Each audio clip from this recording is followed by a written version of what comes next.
예수께서 그곳을 떠나 지나가시다가 마테라 하는 사람이 세관에 앉아 있는 것을 보시고 이르시되 나를 따르라 하시니 일어나 따르니라.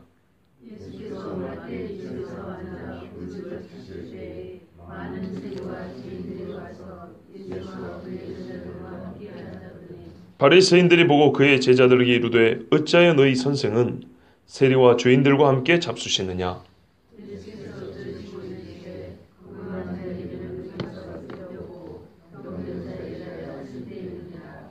너희는 가서 내가 긍휼을 원하고 제사를 원하지 아니하노라 하신 뜻이 무엇인지 배우라. 나는 의인을 부르러 온 것이 아니요 죄인을 부르러 왔노라 하시니라. 아멘. 예수님이 그곳을 떠나 지나가셨어요. 그곳이 어딜까요? 그곳? 바로 앞이죠. 중풍병자 고쳤던 그 집. 예. 그 집에 나와가지고 지나가시다 길을 가시는데, 그러니까 이 가버나움이죠. 가버나움 도시에 중풍병자를 고쳤던 그 집에서 이제 사역을 마치시고 길을 걸어가시다가 길가에, 길가가 아니죠. 그러니까는 이런 노상이 아니고요. 어떤 관공서죠. 세관, 세무서입니다. 근데 이게 약간 노출이 되어 있었나 보죠. 밖에 이렇게 좀 드러났나 봐요. 그럼 거기에 한 사람만 있었던 건 아니에요. 여러 사람이 있습니다. 그러니까 우리가 무슨 뭐랄까 포장마차 차리듯이 포장마차 하나 쳐놓고 자 세금 냈어요 세금 냈어요 이런 식이 아닙니다. 어디 그렇게 세금 내는 데가 있답니까? 그래서 우리 번역도 세관 그랬고요. 어떤 다른 한국말 번역에는 세무서 이렇게 되어 있습니다. 관공서입니다. 관공서가 길가에 있었던 것이고 예수님이 일부러 그 안에 들어가지는 않으셨을 거고 이제 지나가시다가니까요. 마침 세리 마태가 이렇게 나오는 중이었던지 아니면은 뭐랄까요 예수님이 지나가시는 소리를 듣고 쳐다보러 나왔던지. 그런데 꼭 그렇진 않습니다. 왜냐하면 앉아있다가 그랬거든요. 앉아있다가 이 말은 자기 직무를 보고 있었다 이 말입니다. 근데 우리가 이제 그러면 이제 생각을 해볼 때 앉아서 일을 보고는 있었으나 마태가 저기 속에서 실내에서 한 게 아니고 외부랑 이렇게 접촉이 가능한 부분에서 일을 하고 있었구나. 돌출된 어느 곳에서 일을 하고 있어서 길 가는 사람도 볼 수 있었고 서로 부르면은 부를 수 있고 들릴 수도 있는 그 정도의 거리에서 세리 마태가 일을 하고 있었다는 겁니다.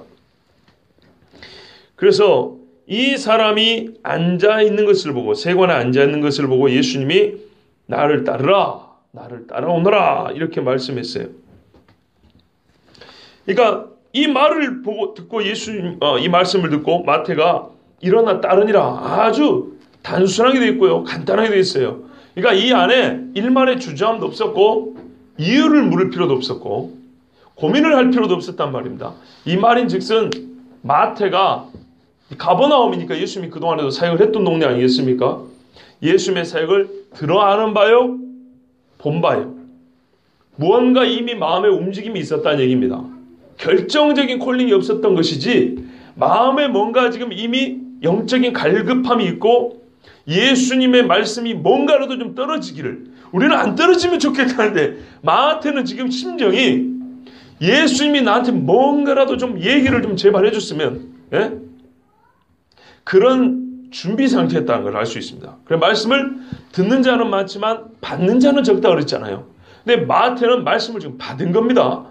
받을 준비가 돼 있었던 겁니다. 그러니까 한 방에 나를 따라오너라 그러니까는 버리고 따라간 거예요. 마태는. 왜냐하면 마태는 이제 예수님의 사도 중에 하나 됐지 않았습니까? 그죠? 예. 예수님의 사도가 됐다는 것은 전적으로 세상의 모든 직업을 버리고 예수님의 복음 증거자, 예수님의 제자로 살았다는 얘기입니다. 그러니까 마태한테 이런 일은 누구도 상상하지 못했던 일이었고요. 그만큼 마태한테는 큰 일인데 마태는 준비가 되어 있었다는 얘기입니다. 실제로 여러분 예수님이 처음에 나를 따라오너라고 할 때 쉽게 따라오지 못했던 사람들이 더러 있다는 거 우리가 알 수 있습니다. 더러 있었습니다. 여러분 처음부터 안드레하고 베드로가 예수님을 보자마자 따른 거 아닙니다. 사복음서를 자세히 읽어보면 안드레는 예수님을 만났다고 형한테 소개를 했지만 그날 제자가 됐던 건 아니에요. 자기도 관찰 중이었어요. 그럼 베드로는 그 말을 듣고도 그냥 시큰둥했어요. 그리고 며칠이 지났습니다. 자, 그 외에도 제자들은 예수님이, 사도들은요, 철저히 예수님이 불렀다는 공통점이 있습니다. 다 부른 사람들입니다. 그리고 부른 사람 중에는 한 명도 예의 없이 다 따라왔습니다. 그런데 자기가 제자가 되겠다고 따라오겠다고 한 사람도 있습니다. 부자 청년도 있었죠.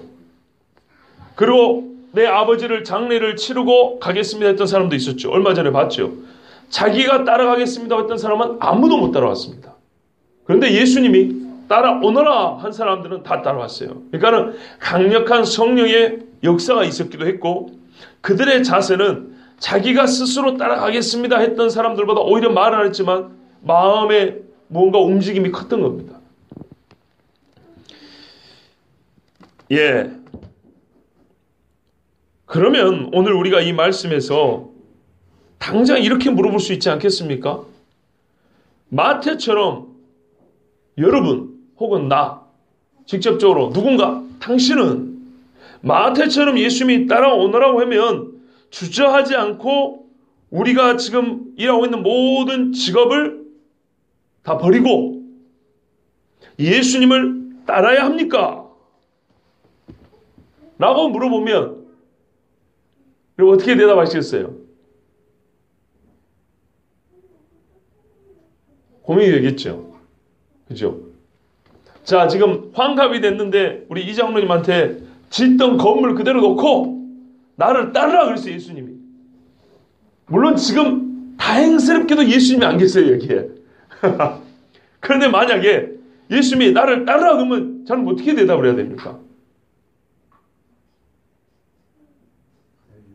가야죠. 정답입니다. 가야 됩니다.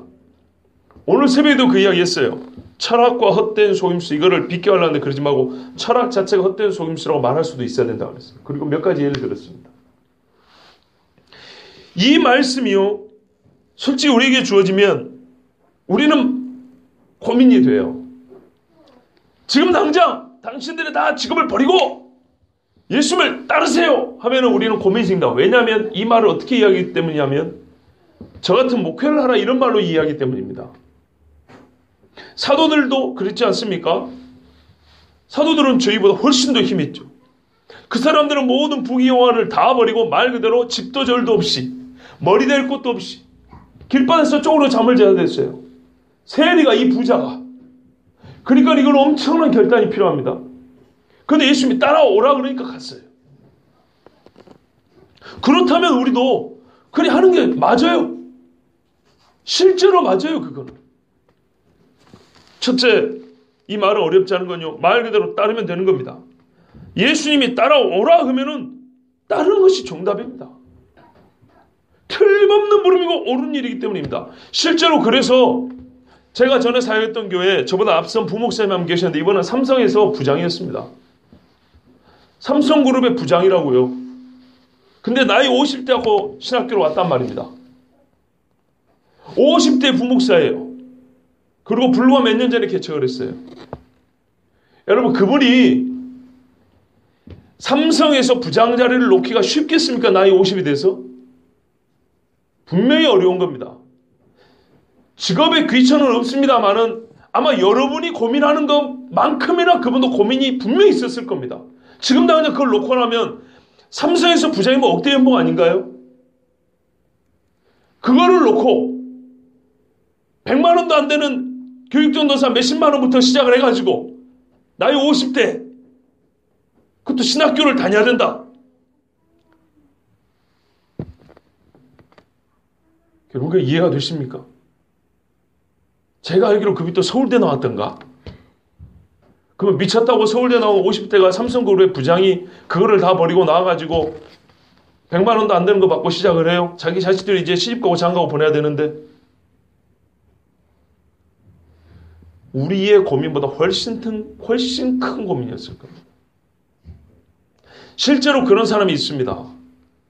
우리가 아는 분들 중에도 저번에 전사님 그 말씀하셨죠. 의사인데 그 의사 직업을 한국에서 의사면 아무리 못 벌어도 그래도 말이죠. 자기 병원이 있다면 그런데 이거를 모르고 선교지를 가요. 누가 알아줍니까? 누가 치료비를 내줍니까? 다 자비입니다. 누가 후원이라도 해주면 이제 그거 좀 받아가지고 사는 겁니다. 그런 분이 있습니다. 있기 때문에 이거를 괜히 비껴서 이 말은요 당시에 이런 게 아니에요. 지금도 이거는 말이 아멘이에요. 아멘. 그러라면 그러는 거예요. 저 신대원 동기 저희가 큰형님이라고 부르는 중에 온누리교회 장로님 계시다 그랬죠. 온누리교회 장로님이 신학교로 왔다니까요. 시험 봐가지고 저랑 장신대 101기 동기예요. 동기 중창단도 같이 하고 아버지 뻘이에요. 그분이 자기 사업도 있고 자기 집도 있어요. 딸들이 다 시집장 갈 나이가 됐어요. 그런데 뭐 한다고 이제사? 그래도 온누리교회 장로 정도 되면 괜찮잖아요. 세상적으로도 명함 내놓기 좋잖아요. 근데 그걸 버리고 인제받고 신대원 1학년 여기서부터 시작을 해가지고 잠실에 개척을 했어요. 그분이 김포까지 가가지고 교육전도사를 했어요. 나이 60 다 돼갖고요. 그렇다면 오늘 이 말씀 그대로 예수님이 따르라 하면 따른 겁니다. 이거는 분명한 사실입니다. 두 번째는요. 주님이 따른다는 것을 우리가 지금 가지고 있는 직업을 다 버리는 것으로 또 오해하기 때문에 곤란한 그런 고민을 합니다. 아까 말씀드린 대로 분명히 어떤 사람은 사도로서 예수님이 부릅니다. 그거는 도망갈수록 본인에게 손해입니다. 우리가 지금 알다시피 이들이 고생은 많았지만 이분들이 지금 하나님 품에서 받고 있는 영광이라는 것은 정말 우리가 상상할 수 없는 영광입니다. 요한계시록에 있으면 12보좌 사도들 심판하는 권세. 그런데요.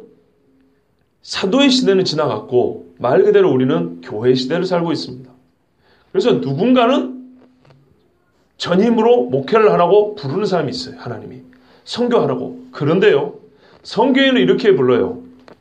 100% 모든 교인들에게 다 따라와라. 사도로 살아. 이렇게 말하진 않아요.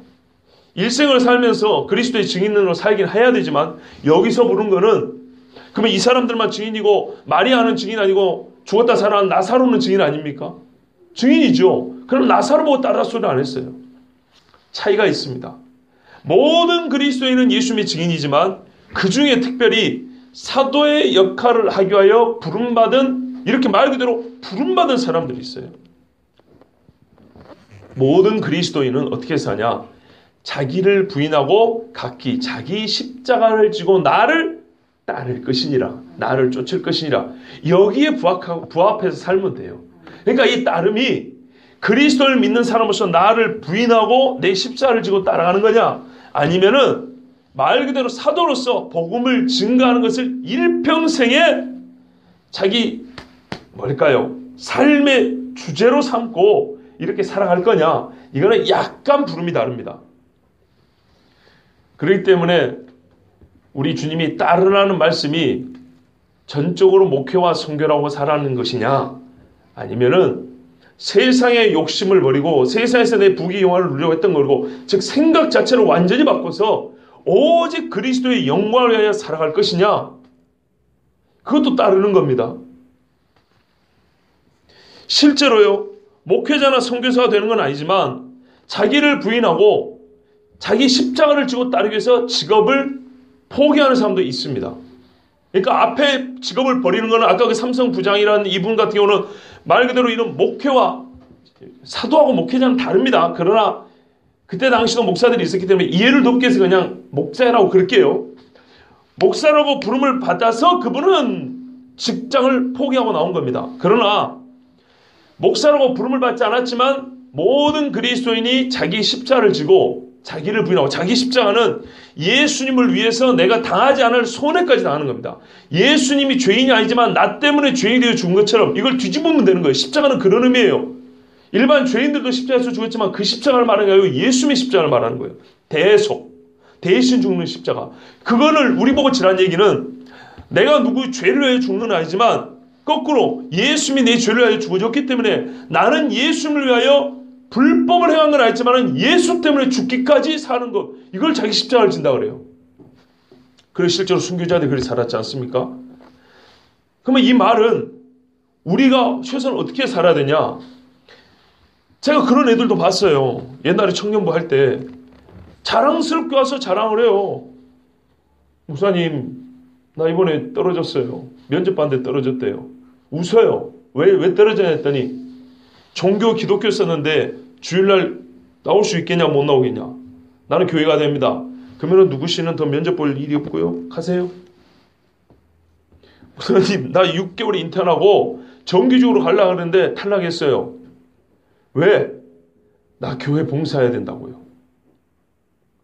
그런데 그 단짝 친구가 있는데 얘가 이런 말을 하니까 둘이 아주 날라리였거든요. 울어요.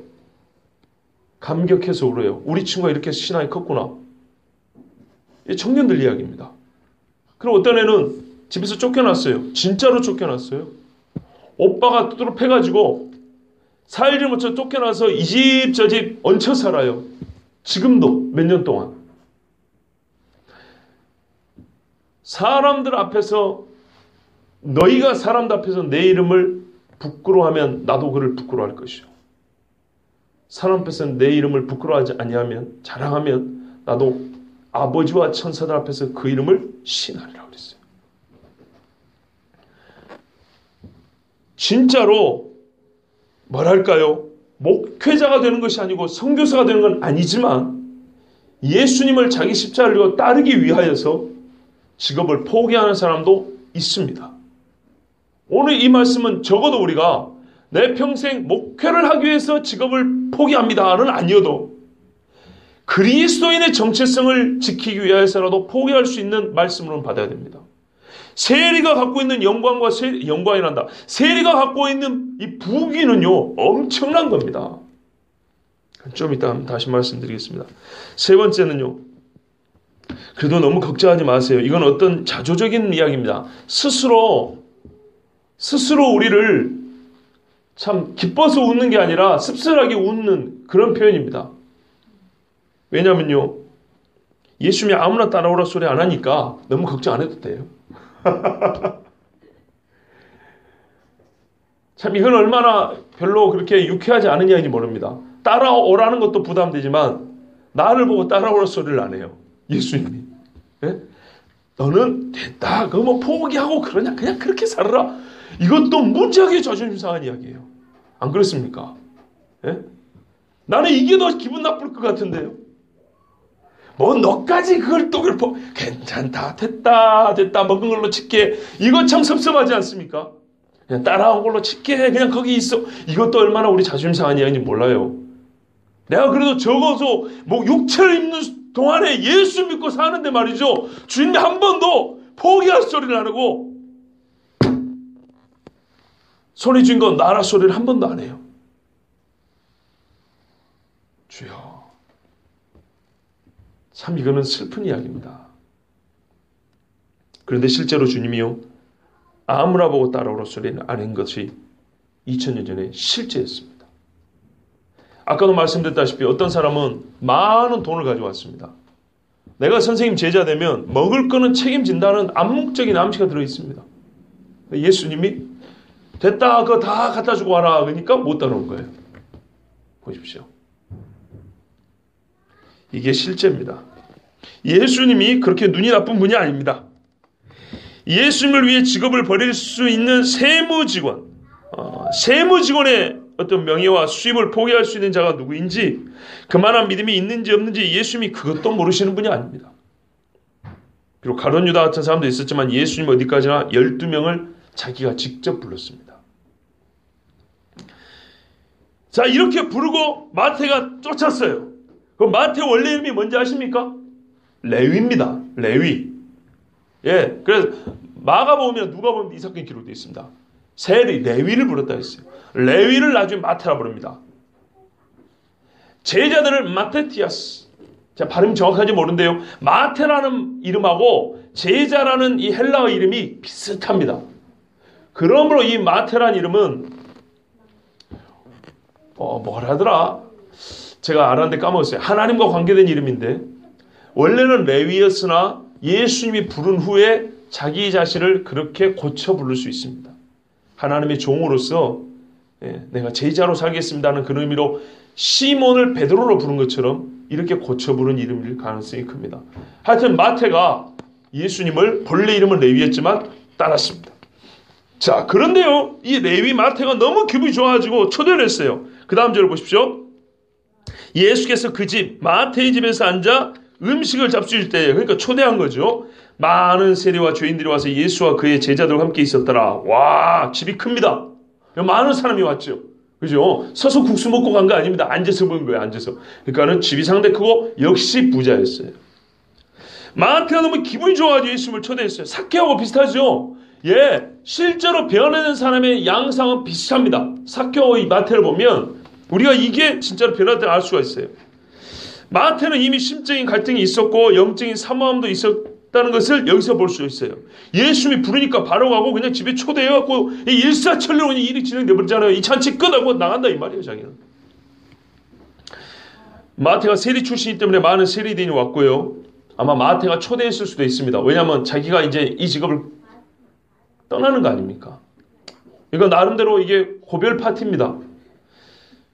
그리고 마태의 변화에 그 세관이 있었으니까 옆에 있는 세리들이 봤을 거 아닙니까? 덩달아서 뭔 일인가 하고 또 예수님, 유명한 예수님도 좀 만나보자 하고 밥 한 끼 얻어 먹으러 그 집에 많이 몰려들었습니다. 그런데 우리가 세리는 알겠는데 죄인들이 이렇게 돼 있어요. 죄인은 누굴까요? 첫째로 이 죄인은 바로 세리를 말하는 겁니다. 세리 곧 죄인들 이런 말입니다.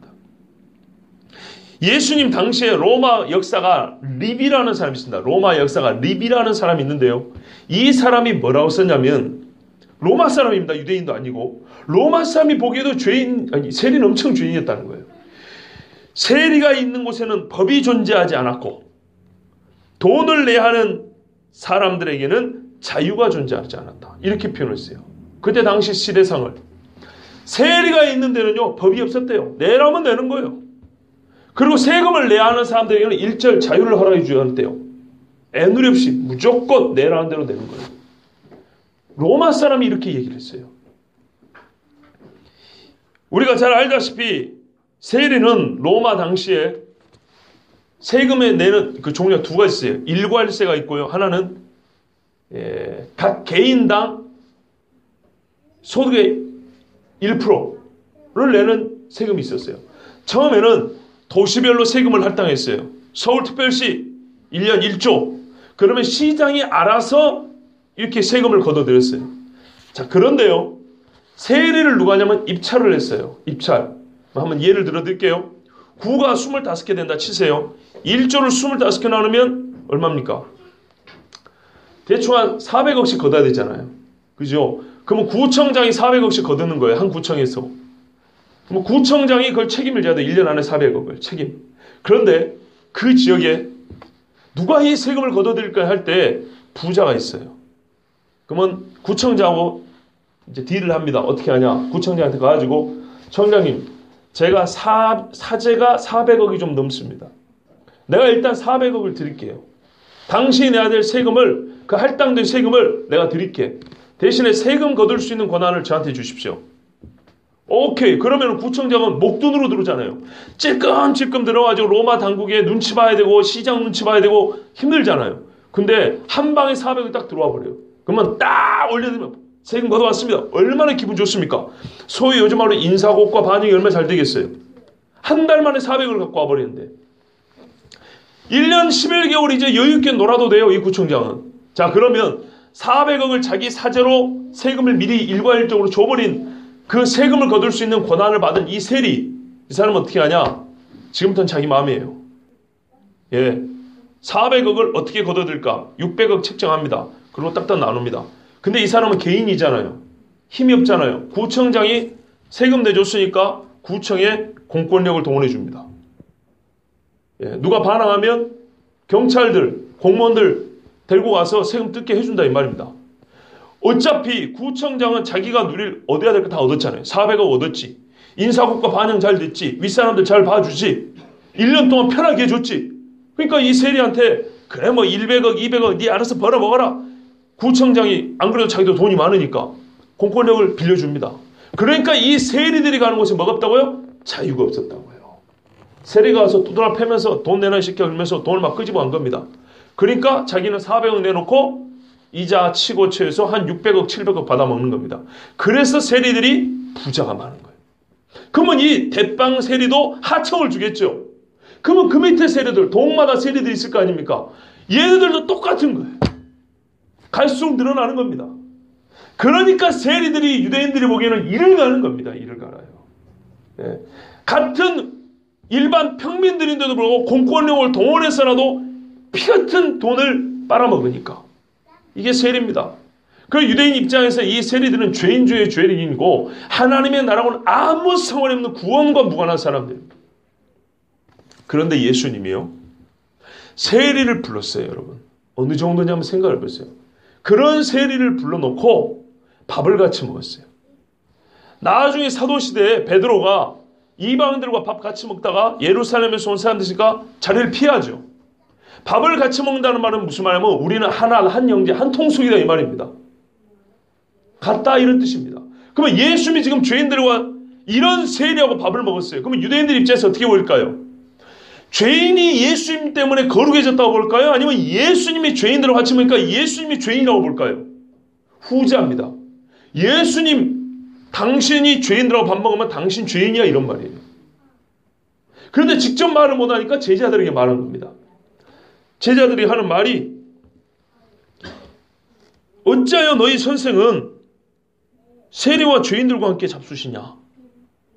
이 뉘앙스를 한번 보세요. 어찌하여 너희 선생은 그 착하고 고매한 선생님은 아니 세리가 어떤 사람인지 어떤 종자인지 몰라서 지금 저런 인간들과 밥을 먹는다니, 그것도 한 놈도 아니고 수십 명이 이렇게 떼거지로 몰려가지고 같이 밥을 먹어.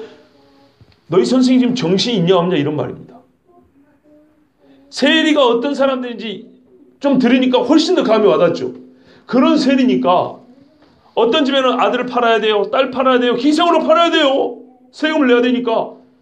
성경에는 땅에 경계표를 옮기지 말아 그랬어요. 전답에 이렇게 경계가 서 있으면은 이거를 팔거나 넘어가면 안 되는 거예요. 이 표를 옮기면 하나님이 저주한다고 그랬는데 이런 게 어디 있어요? 조상부터 내려온 땅이고 뭐고 다 파는 거죠. 그거 안 팔라고 누굽니까? 그 포도원, 아합이 뺏었던 포도원, 나봇, 나봇이 율법 지킨다고 안 파는 거예요. 조상의 경계표를 옮기지 말아 그랬어요. 땅에 표가 있어요.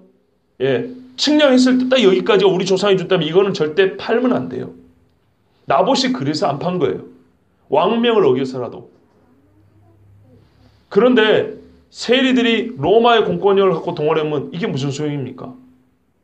피눈물을 흘려요. 피눈물을. 삭개오가 키 작다고 위로할 게 아니고 삭개오 때문에 피눈물을 흘렸던 유대인들의 삶을 한번 생각해 봐야 돼요. 지금 세리 마태가 그런 사람 중에 하나입니다. 그리고 그런 인간들이 우르르 몰려 있었어요. 아까 말씀드렸잖아요. 그 밑에 직원들이 있고 하청을 줬을 거 아닙니까? 그러니까 이 많은 세리들이 가버나움에도 수십 명인데 얘들이 모여가지고 예수님과 같이 밥을 먹을 때 유대인들이 보기에 이게 얼마나 진짜 돼지 우리만큼 더럽게 보였겠습니까?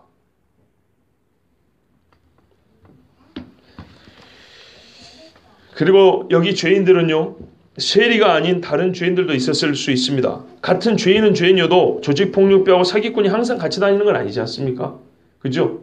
그러니까 세리는 세리 같은 죄인들끼리 같이 다니고 사기꾼은 사기꾼들이 같이 다니고 그러는 것이죠.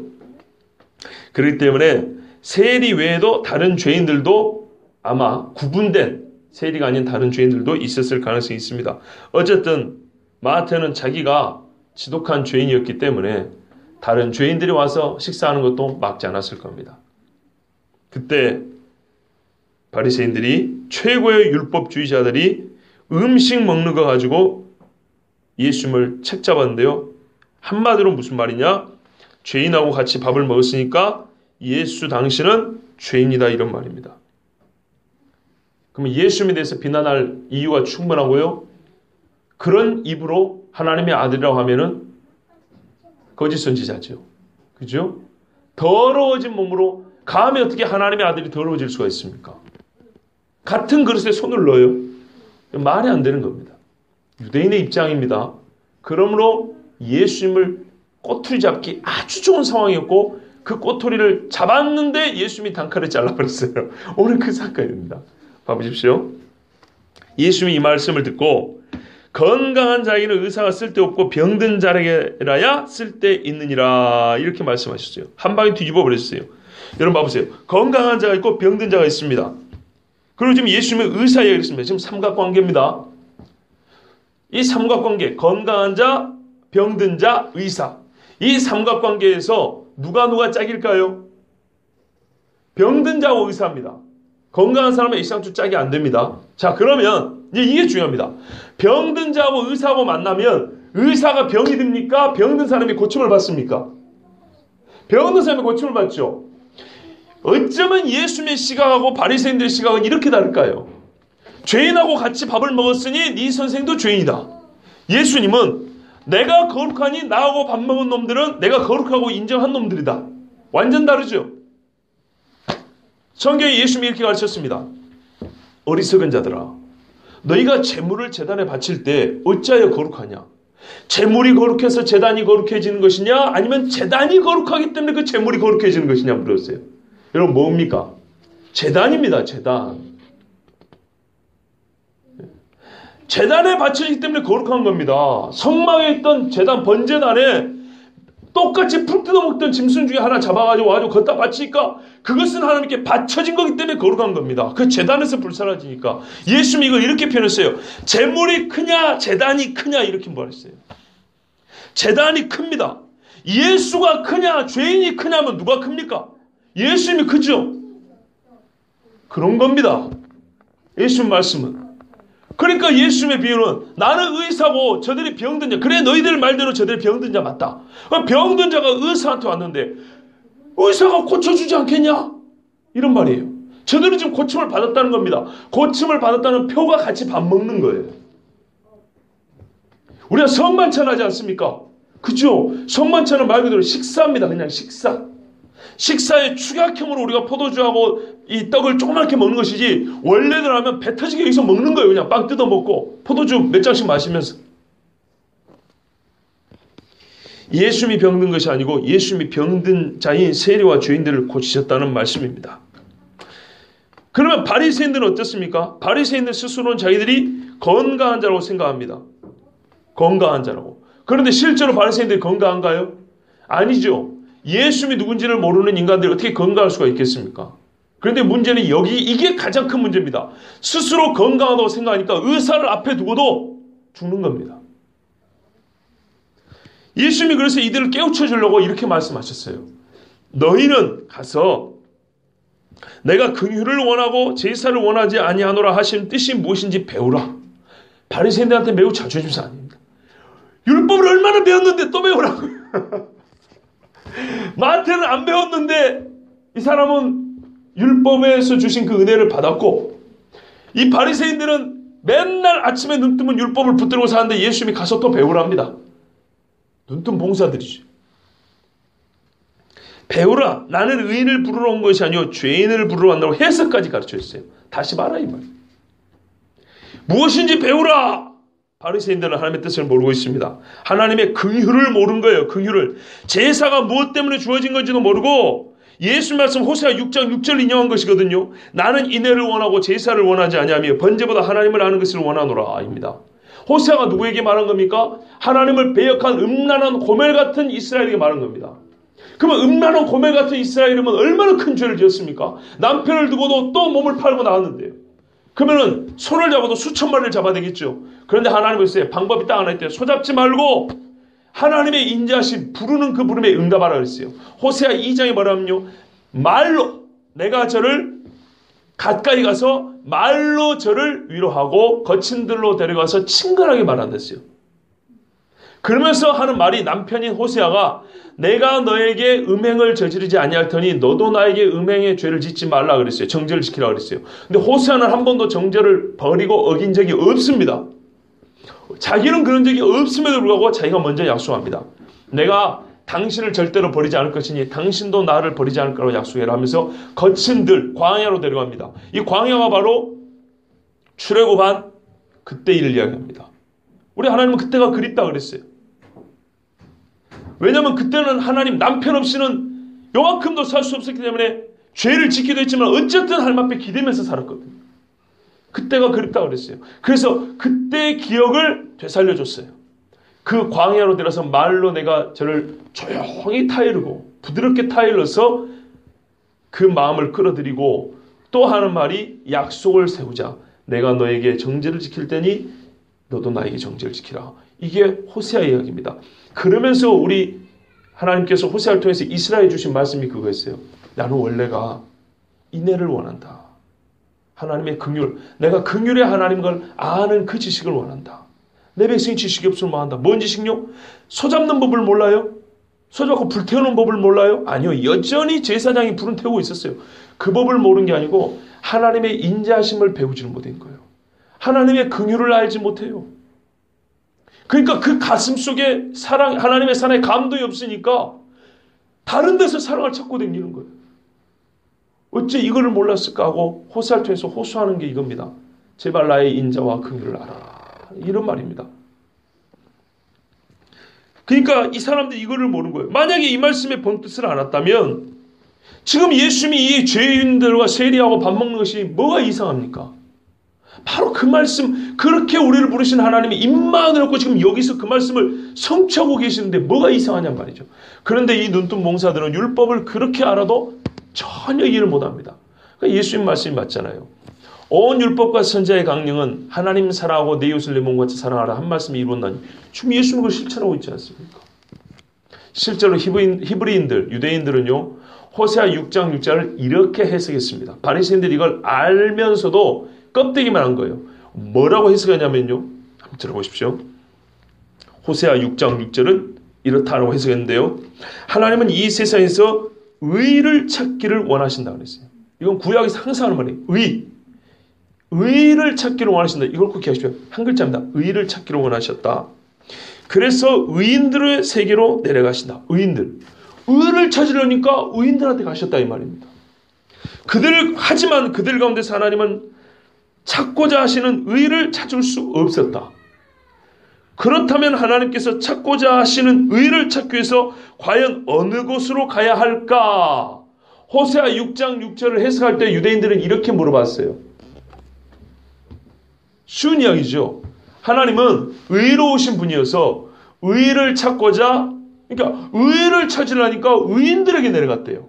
그런데 의인들에게 갔더니 의가 없대요. 하나님의 의를 찾고 싶은 거는 변함없어요. 그럼 이제는 어디로 가야 될까요? 이렇게 유대인들께 물어봤어요. 뭐 어디로 가야 됩니까? 죄인들에게 가셔야죠.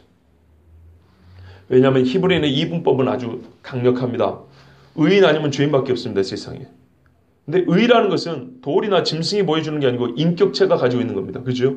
인격체 찾을 수 있는 겁니다. 그렇기 때문에 의를 찾으러 하나님은 의인에게 갔어요.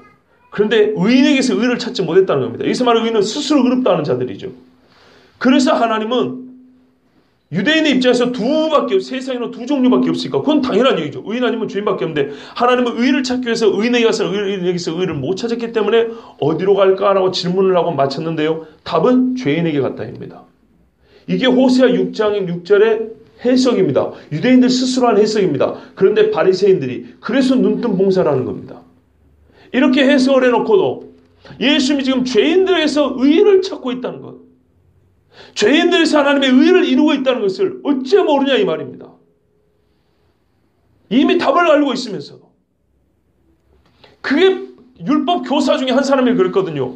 예수님의 계명 중에 첫째가 무엇이냐고 서로 대답하고 묻고 있는 중에 예수님이 첫째는 이것이니 이스라엘들아 내 하나님을 마음과 목숨과 뜻을 다하여 사랑하고 둘째는 이와 같으니 내 형제를 내 이웃을 내 몸같이 사랑하시라 하신 이 말씀에 다 이루었다 했더니 깨어있는 율법 교사는요. 맞소이다 선생이요. 이렇게 말을 했어요. 당신이 하신 말씀이 맞소이다. 그러면서 그 말을 반복을 했어요. 그때 예수님이 보고 너는 일반 율법 교사들과 다르구나. 네가 뭘 아는구나 하면서 예수님 하신 말씀이 네가 하나님 나라에서 멀지 않도다 그랬어요. 이 지식이 얼마나 중요한지 보십시오. 그래서 칭찬 듣는 율법 교사가 제가 하면 한 명이에요. 그 사람. 물론 나중에 니고데모는 율법 교사 중에 회심한 사람이죠. 그러나 이 무명의 율법 교사가 그래서 예수님하고 구약의 영생에 관한 이야기를 주고받다가 칭찬을 들었어요. 그러므로 바리새인도 이걸 알아야 정상인 겁니다. 원래는. 그렇게 아는 사람도 있지 않습니까? 실제로 로마서에 바울은 뭐라고 말합니까? 기록된 바 의인은 없나니 하나도 없으며 깨닫는 자도 없고 하나님을 찾는 자도 없고 다 치우참게 무익하게 되고 선을 행하는 자는 없나니 하나도 없도다. 바리새인도 죄인이요, 세리도 죄인이요, 여러분도 죄인이고 저도 죄인이고. 바울이 말입니다. 복음이 바울에게 주어지고 복음을 증가하면서 진짜 복음을 살다 보니까 바울이 자기 죄에 대한 고백이 얼마나 더 깊어지고 정말 무서울 정도로 자기 죄를 고백하는지 한번 들어보세요. 바울이 초창기에는 뭐라 하냐면요. 고린도서를 쓸 때까지만 하더라도 초창기입니다. 50년 됩니다. 뭐라 하냐면 스스로를 나는 만삭되지 못하여서 난 자다 이렇게 말했어요. 자기를 겸손하게 표현한 겁니다. 그 정도로 표현했는데요. 나중에 가면요. 디모데에게 편지 쓸 때 디모데서에 가면 뭐라면 그건 후반기입니다. 나이가 좀 들었을 때. 그때는 뭐라면요. 나는 죄인 중에 괴수라 그럽니다. 다르죠. 예. 그리고 뭐랄까요? 그 중간쯤에 썼다고 할까요? 로마서를 쓸 때는 말입니다. 뭐라 합니까? 오라 나는 공고한 사람이라도 이 사망의 몸에서 누가 나를 자유케 하랴. 누가 나를 건져내랴. 하나님의 의를 입고 하나님의 구원하신 그 복음을 알고 살면 살수록 은혜를 몰라서가 아니고 나가 얼마나 정말 죽어마땅한 죄인인가 이것이 늘 마음속에 새롭게 생각이 나고 나를 괴롭게 하는 겁니다. 이게 어떤 의미에서 역설입니다. 복음이 없는 사람이 이런 고민을 안 해요. 처음에는 만삭되지 못하여 난 자요. 사망의 몸에서 누가 나를 건져내 이렇게 고민하는 자요. 나이가 더 들어서는 오히려 어떻게 됩니까? 순교할 날이 가까울 때는 나는 죄인 중에 괴수다 이럽니다. 고지고 떠나면 천국 못 가겠죠. 그런데 이게 바로 복음을 기피한다는 오히려 증거입니다. 역설적 증거입니다. 세상에 의인은 한 명도 없습니다. 그런데 하나님께서 로마서 3장 10절에서 12절 말씀인데요.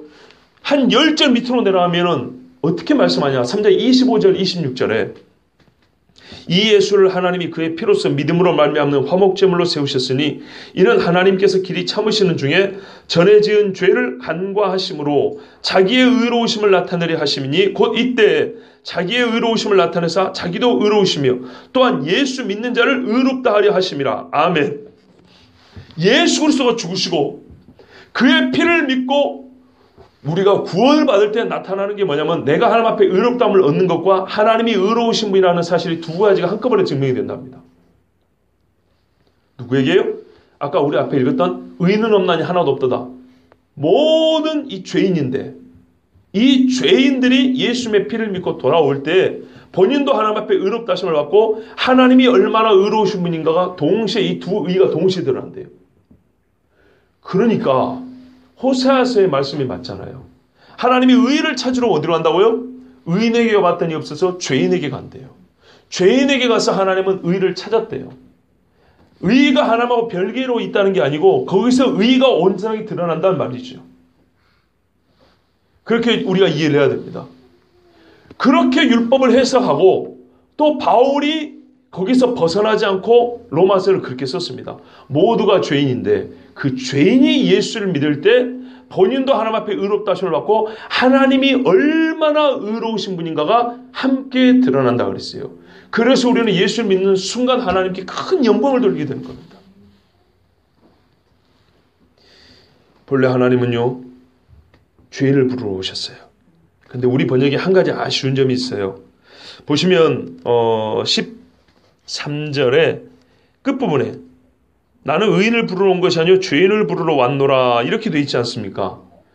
우리 번역에 빠진 말이 있어요.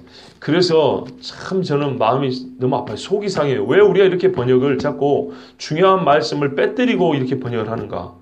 원래는요. 나는 죄인들을 회개에 이르게 하려고 왔노라 이런 말입니다. 이 같은 사건을 다른 말씀이죠. 회개케 하려고 이런 말씀이 있어요. 들어보셨죠? 원래 그게 있어요. 그냥 나는 의인을 부른 게 아니고 죄인을 불렀어요. 죄인을 어떻게 한다는 거예요? 말이 그렇잖아요. 죄인을 부르기만 하면 뭐 할 겁니까? 죄인을 아까 말씀대로 변화시켜줘야죠.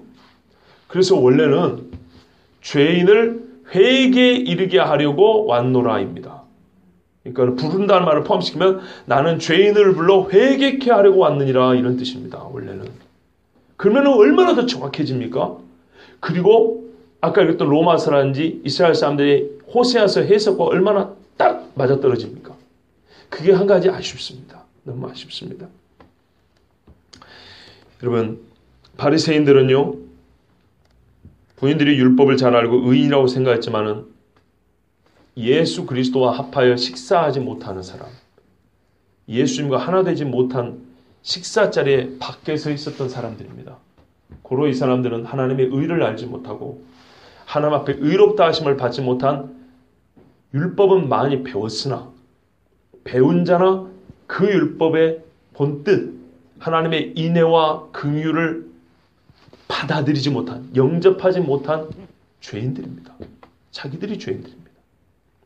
그러나 죄인이었다고 보는 세리와 여러 죄인들은 예수님이 누가복음에 읽잖아요. 저 잘났다고 하는 유대인들보다 세리와 창기들이 천국에 더 먼저 이를 것이다. 그런 말씀이 있잖아요. 그런 것처럼 스스로 죄인이었지만 죄인인 줄 알고 예수님의 부르심에 다 버리고 주여 따르겠나이다라고 했던 이 사람, 마태, 누가 보면은 삭개오, 이 사람들은 그 자신에게서는 의를 찾지 못했지만 예수님이 인자와 긍휼을 부를 때 아멘 하심으로 그들은 하나님 앞에 로마서 말씀대로 의롭다 하심을 받았고, 그 현장에 예수님이 그 의롭다 하심을 받은 징표로 함께 식사를 하심으로 이건 내가 공표한다 이런 말이에요. 너희들이 내가 너희와 같이 죄인이 된 게 아니고 너희가 나와 함께 있어 의롭게 되었다는 것을 예수님 우리는 하나라고 한 식사 자리에서 이거를 공개적으로 선언을 하셨어요. 그러므로 동시에 예수님은 하나님이 얼마나 의로우신 분인가. 아까 보십시오. 번제단이 제단이 크므로 예물을 거룩히 한다고 그랬잖아요. 어떤 거라도 들어오면 다 의롭게 만드시는 의 자체이신 하나님. 그분을 예수님은 지금 사람들에게 보여주고 있습니다. 신성의 모든 충만으로서 자기 자신이 하나님으로서 나에게 오는 자, 내가 불러서 내가 부를 때 회개하고 나오는 모든 자는 내가 그 어떤 것보다 크므로, 의로움으로 크므로 어떤 죄인도 나에게 와서 들어오면, 내 안에 들어오면 나도 저희 안에 들어가 라오디게께 그로 더불어 먹고, 그래서 의롭게 되리라. 이 말씀을 가르쳐 주셨어요. 그러나 안타깝게도 받지 못하고 배우기만 한 사람들은 예수님이 다시 가서 배우라고 했어요. 너무나 안타까운 이야기입니다. 근데 여러분, 오늘날 우리가 이 바리새인들처럼 배우고 끝난 사람인지 아니면은 예수님의 부르심을 듣고 그 말씀을 받은 사람인지, 그래서 내가 예수님과 함께 식사하는 사람인지 옆에서 구경하고 힐난하는 사람인지, 우리 하나님께서 오늘 우리에게 물어보십니다. 말씀하셨죠. 그렇다면 하나님께서 찾고자 하시는 의를 찾기 위해서는 과연 어느 곳으로 가야 할까? 우리가 이 질문을 한번 마음에 되새겨 보시면서 우리 하나님께서 예수 그리스도를 말미암아 나와 같은 죄인들에게 먼저 찾아오시고 불러주심이 얼마나 감사한 은혜인지, 그렇다면 혹이라도 지금이라도 나를 따라오너라 하면 우리가 그것에, 그 말씀에 따르는 것이 마땅하지 않겠습니까? 아멘. 기도하겠습니다.